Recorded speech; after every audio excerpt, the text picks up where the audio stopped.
தமிழக வெற்றி கழகத்தினுடன் கூட்டணி வருபவர்களுக்கு வந்து ஆட்சி அதிகாரத்தில் பங்கு என அறிவித்தார் முதல் மாநில மாநாட்டிலேயே விஜய் அவர்கள்.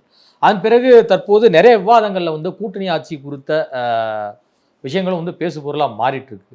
இப்போ அந்த பார்க்கும்போது 2026 நிச்சயமாக கூட்டணி ஆட்சிக்கு வித்திடும் தேர்தலாகத்தான் இது இருக்கும்.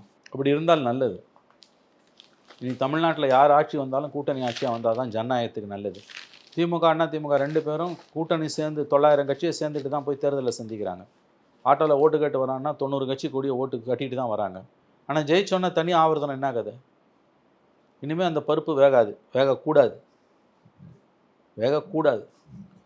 யார் ஆட்சி வந்தாலும் இனிமேல் கூட்டணி ஆட்சின்ற கான்செப்டுக்கு இந்த கட்சிகள் வந்து பெரிய கட்சிகளை உந்தி தள்ளணும்.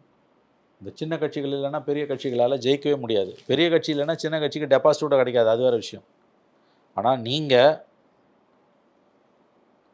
தேர்தலில் கூட்டணி வச்சு தான் போகிறீங்கன்னா ஆட்சியிலையும் அதிகாரத்தில் பங்கு வேணும். சீட்டு எவ்வளோ வேணால் இருக்கலாம். இப்போ கொடுக்குற சிபிஐ சிபிஎம் விசிக்கு மதிமுக 6 சீட்டை கூட இருக்கட்டும். ஆனால் ஒரு சீட் அவங்க ஜெயிச்சா கூட அவங்களுக்கு மந்திரி சபையில் இடம் இருக்கணும்.